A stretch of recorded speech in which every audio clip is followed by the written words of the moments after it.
Assalamualaikum warahmatullahi wabarakatuh. Perkenalkan, nama saya Muhammad Ilham Fadil Haidir. Kali ini saya akan menjelaskan tentang bagaimana sih rancangan pembelajaran yang akan saya terapkan di dalam ruang kelas. Oke, yang pertama saya akan menggunakan metode behavioristik atau metode stimulus atau respon, di mana saya memberikan umpan kepada para peserta didik dan mereka merespon saya seperti itu. Nah, bagaimana jika mereka tidak merespon? Maka saya akan memberikan pertanyaan kepada masing-masing individual.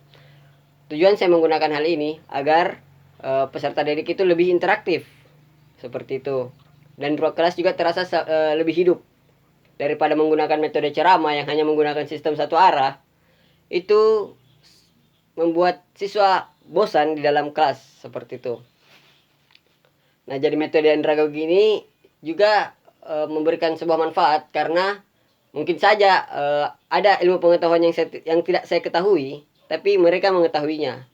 Nah, contoh materi yang saya bawakan itu adalah sejarah bahasa Jerman, sejarah Jerman itu sendiri, sejarah negara Jerman itu sendiri. Jadi mungkin saya tidak mengetahui, saya luput dari sebuah pengetahuan tentang bagaimana posisi Hitler misalnya, apa yang dilakukan oleh Hitler seperti itu contohnya, dan apa yang membuat Hitler genocide atau genosida umat Yahudi seperti itu. Nah, untuk sistem pengetesan yang akan saya lakukan itu dengan cara tes lisan dan tulisan. Jadi saya juga bisa melihat dari refleks dari bagaimana cara mereka berbicara kepada saya seperti itu. Ketika saya memberikan sebuah pertanyaan, berpikir kritisnya mereka itu seperti apa. Nah, saya juga akan memberikan kuis-kuis kepada mereka. Jadi ketika mereka berhasil menebak kuisnya, mereka saya akan bebaskan dari ujian, baik itu ujian harian, mid semester, atau bahkan ujian semester itu sendiri. Dan nilai patokannya itu tergantung dari nilai yang paling tinggi pada saat ujian seperti itu. Nah, adapun bobot hasil penilaian saya itu caranya dengan melihat kegiatan kesehariannya dan ujiannya itu sendiri.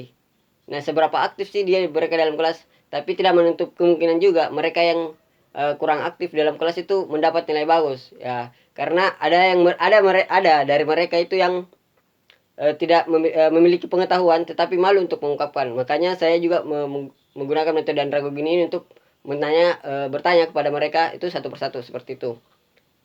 Nah, selain itu saya juga akan melihat sisi kognitif atau intelektualnya, afektif atau sikap, dan psikomotoriknya. Bukan tentang hanya bagaimana cara berpikirnya mereka, tapi bagaimana mereka bersikap dan bagaimana cara mereka mengambil keputusan itu juga termasuk dalam hal tersebut. Nah, untuk bobot penilaiannya itu tergantung dari tingkat kesulitan soalnya.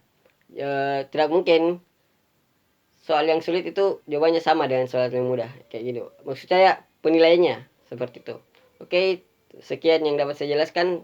Terima kasih. Assalamualaikum warahmatullahi wabarakatuh.